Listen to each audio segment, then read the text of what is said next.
마침내 완성된 루인 판데모니움을 들고 그토록 원하던 바루토와의 대결을 신청하러 온 팍스. 다친 팔을 대체할 기계팔도 완성이 되었다고 하는군요. 팍스 디자인 개인적으로 굉장히 마음에 안 듭니다. 루인 판데모니움은 우회전의 밸런스 타입. 바루토는 처음 보는 베이에 대한 호기심으로 가볍게 한번 어택을 시도해 보는데요. 하지만 그 정도 어택은 판데모니움에게 소용이 없다고 말하며 가볍게 받아 넘깁니다. 가벼운 인사는 이 정도로 하고 판데모니움이 어느 정도 힘을 가졌는지 러쉬슛으로 간을 재보기로 합니다. 역시나 러쉬슛 정도의 작은 연타들로는 판데모니움의 저력을 다 알아낼 수 없을 만큼 견고했는데요. 이에 팍스는 속전속결로 끝내려는 것인지 판데모니움의 신수를 소환해내는데요. 그리고 바루토에게 굉장히 놀라운 걸 보여줍니다. 팍스는 번개의 원소, 물의 원소, 바람, 불의 원소를 아주 자유자재로 다루면서 모든 원소를 완벽하게 다루는 판데모니움의 엘리멘털 파워를 보여주겠다고 합니다. 판데모니움의 강력한 일격에 버스트되는 얼티밋 발키리. 팍스는 드디어 수건하던 바루토와의 결착을 이런 식으로나마 짓게 된 데서 만족한 듯 합니다. 그리고 한 번 더 배틀해보자는 바루토에게 몇 번을 해도 결과는 같다고 말합니다. 바루토는 분한 마음보다는 기뻐하며 판데모니움을 정말 잘 만든 베이라고 말하며 다음번에는 자신이 이길 거라고 얘기합니다. 한편 새로 만들어진 벨리아를 테스트 중인 벨, 스피드부터 파워, 스태미너까지 란저의 라그나로크를 상대로 완벽하게 압도하는 모습을 보여주는데요. 란저는 언제까지 이렇게 연습 상대를 그리고 이제 프리는 더 이상 활약할 일이 없는 건가?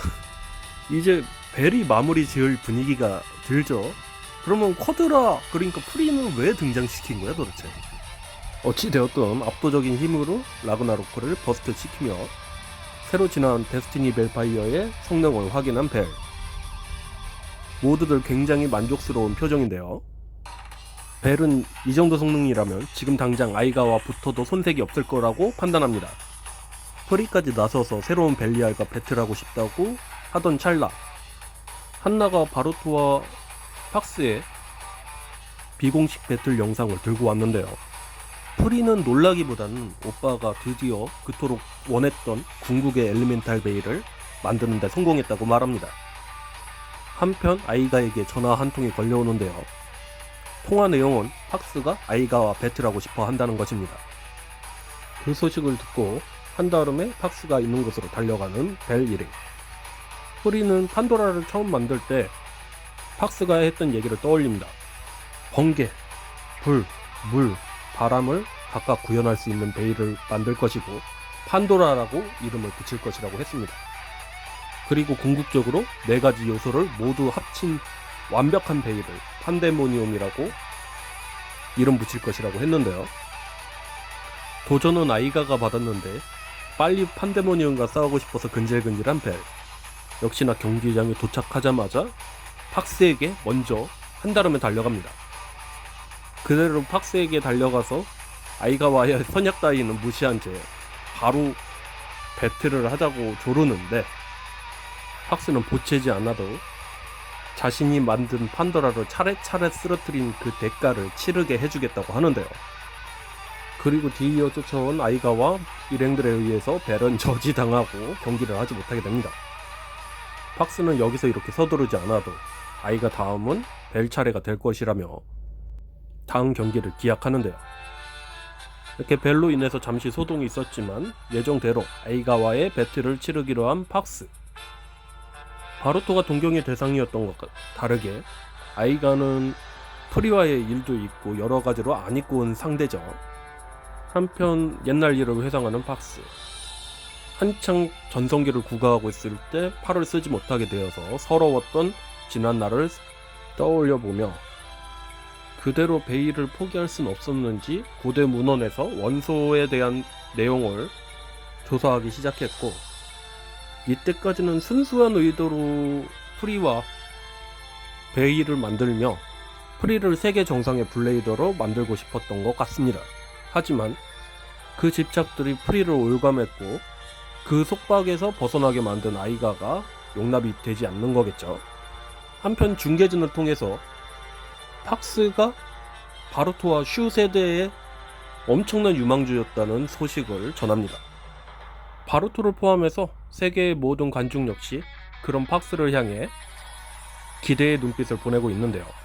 바루토는 진짜 라이벌이 하나 더 늘었다는 마음에 기쁜 것 같네요.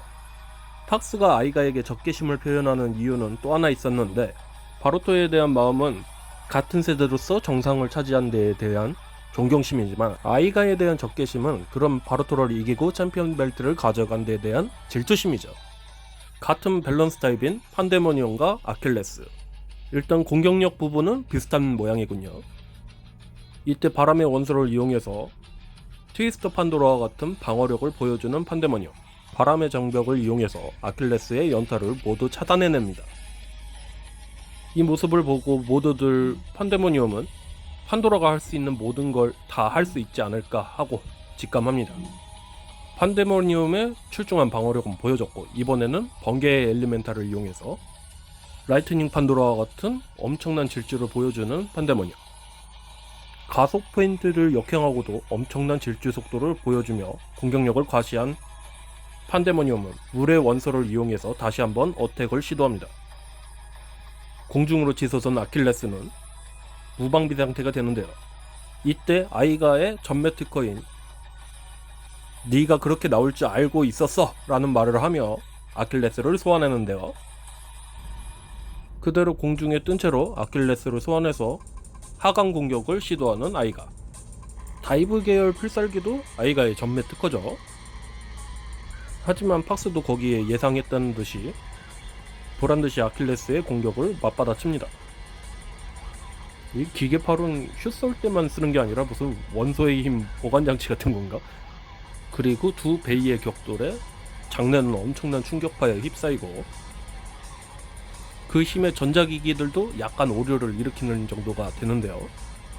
그리고 판데모니온과 아킬레스는 동시에 버스트 피니시 됩니다.